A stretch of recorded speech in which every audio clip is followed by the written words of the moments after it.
What the Bible actually says about Iran, ancient Persia, explained. Before Rome rose, before Europe shaped the world, there was an empire, the Bible mentioned by name, a kingdom of kings, a land of fire temples and desert winds, a nation that would unknowingly carry out the plans of the God of Israel. Today we call it Iran, but in the Bible, it was known as Persia, and its story is far more mysterious than most people realize. Before we begin, take a moment to like this video, share it with someone who loves discovering the hidden stories of the Bible, and subscribe to the Bible Project for more cinematic explorations of Scripture. Because the story you're about to hear connects ancient prophecy, world empires, and the surprising ways God moves through history. The fall of an empire. The night air over Babylon was thick with smoke and celebration. Torches flickered against towering palace walls. Music echoed through golden halls. And inside the palace, King Belshazzar laughed with his nobles as wine flowed like rivers. They believed Babylon was untouchable. Its walls were legendary. Its gates were iron. Its armies unstoppable. But outside the city, another empire waited. Across the dark desert horizon, the armies of Persia moved silently through the night. Their leader was a man history would remember forever, Cyrus. A king the Bible would later call something extraordinary. Not just a conqueror, but an instrument of God, a prophecy written before his birth. Nearly 2 centuries before Cyrus was born, a prophet in Israel wrote words that would echo through history. The prophet's name was Isaiah, and his scroll contained a message that stunned generations. Isaiah wrote, "Thus says the Lord to his anointed, to Cyrus, whose right hand I have held to subdue nations before him." The words were shocking, because when Isaiah wrote them, Cyrus did not exist yet. The prophet described a future king by name, a Persian king, a ruler who would rise, conquer Babylon, and do something no one expected. He would set God's people free. The night Babylon fell, inside the palace, Belshazzar raised his golden cup, but suddenly, the laughter stopped. A hand appeared in the air, floating, burning like firelight against the palace wall. It began writing, ancient words carved into plaster. Mene, Mene, Tekel, Parson. The room froze in terror. No one understood the message, except one man, an old Jewish exile named Daniel. Daniel stepped forward, eyes steady in the flickering light, and he interpreted the message. Your kingdom has been weighed and found wanting. Tonight, Babylon will fall. And that very night, while the city celebrated, Persian soldiers entered Babylon through dried river channels beneath the walls. The empire collapsed. The throne of the world changed hands. And Persia rose, the king who did the unthinkable. When Cyrus took Babylon, something unexpected happened. Instead of enslaving conquered peoples, he freed them. Instead of crushing nations, he restored them. Among those he released were the Jewish exiles. For 70 years they had lived far from Jerusalem, their temple destroyed, their homeland lost. But Cyrus issued a decree that stunned the ancient world. The book of Ezra records it. The Lord, the God of heaven, has given me all the kingdoms of the earth, and he has appointed me to build a temple for him at Jerusalem. The Persian king had recognized something. The God of Israel had raised him up, and through Persia, God began restoring his people. Persia, in the book of Daniel.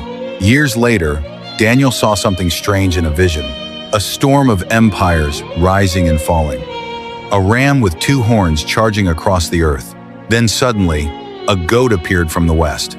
Moving so fast its feet never touched the ground. The goat smashed the ram and shattered its horns. Daniel didn't understand the vision, but later, an angel explained it. The ram represented the Medo-Persian Empire. The goat represented Greece. History would prove the vision true. Persia ruled vast lands from India to Egypt. But centuries later, Alexander the Great would crush the Persian Empire with lightning speed, exactly as Daniel saw. The Empire of Persia became one of the largest empires the world had ever known. Its roads stretched thousands of miles. Its royal couriers carried messages across continents. Its kings ruled from magnificent capitals like Persepolis and Susa. But Persia appears in the Bible not only as a world empire, it appears as a stage for some of the most dramatic stories ever written. Stories of courage, of faith, of divine intervention. The story of Esther. In the Persian palace of Susa, a Jewish girl became queen. Her name was Esther. The Persian king Xerxes, known in the Bible as Ahasuerus, ruled over 127 provinces, from India to Ethiopia. But inside the empire, a dark plot was forming. A powerful official named Haman hated the Jewish people, and he convinced the king to sign a decree that would destroy every Jew in the empire. But Esther carried a secret. She herself was Jewish, and with the fate of her people hanging in the balance, she made a dangerous decision. She approached the king without permission, something that could mean death. But when she spoke, history changed. The plot was exposed. Haman fell, and the Jewish people were saved. Once again, Persia had unknowingly become a stage for God's purposes. A cosmic conflict over Persia. But Persia appears in the Bible in an even stranger place, the spiritual realm. In the book of Daniel, something extraordinary happens. Daniel had been praying for 21 days, fasting, seeking understanding. Finally, an angel appeared, but the angel revealed something mysterious. He said, "The prince of Persia resisted me for 21 days, but Michael, one of the chief princes, came to help me." This wasn't a human prince. It was a spiritual power connected to the empire of Persia. Daniel's prayer had triggered a battle in the unseen realm, a conflict between heavenly forces. The angel continued, "Now I must return to fight the prince of Persia."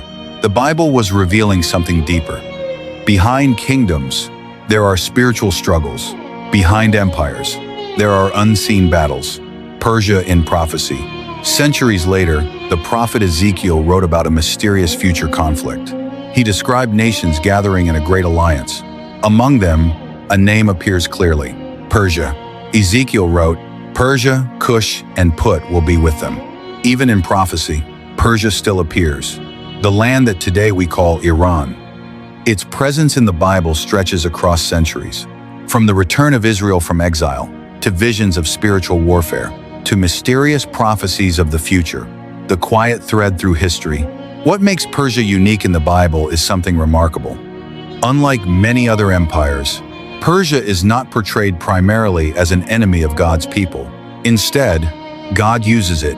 Through Cyrus, the Jewish people return home. Through Persian rule, the temple is rebuilt. Through Persia's courts, Esther saves her people. Even the prophet Daniel lived and served inside Persian government. Again and again, God moves through Persia to accomplish his purposes. The lesson of Persia. History often looks chaotic. Empires rise, empires fall, kings rule, wars erupt. But the Bible presents a deeper perspective.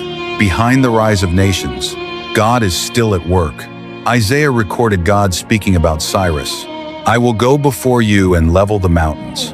I will break down gates of bronze."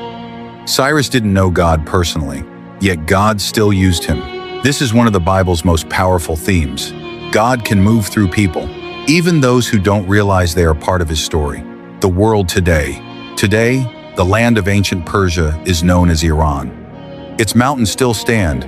Its deserts still stretch beneath the same stars that watched the Persian Empire rise.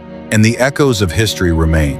When people open the Bible and read the stories of Daniel, Ezra, Nehemiah, and Esther, they are reading stories that unfolded in this land. A land where God once moved kings, empires, and destinies. The God of nations. The story of Persia reveals something profound about the Bible.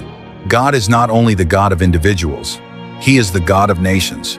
He moves through history, through kings, through empires, through moments that seem ordinary but are part of a greater plan. When Isaiah named Cyrus before he was born, it revealed something extraordinary. History itself is not random. The rise of Persia reminds us of something powerful. God's purposes are larger than any empire. Babylon fell, Persia rose, Greece followed, then Rome. Yet through every rise and fall, the story of God continued. Because kingdoms come and go, but the plans of God move forward through time. Sometimes quietly, sometimes through unexpected people, sometimes through entire nations. And Persia was one of those nations. If you enjoyed discovering the hidden history behind Persia in the Bible, Subscribe to the Bible Project for more cinematic explorations of Scripture. Because the Bible is not just a collection of ancient stories.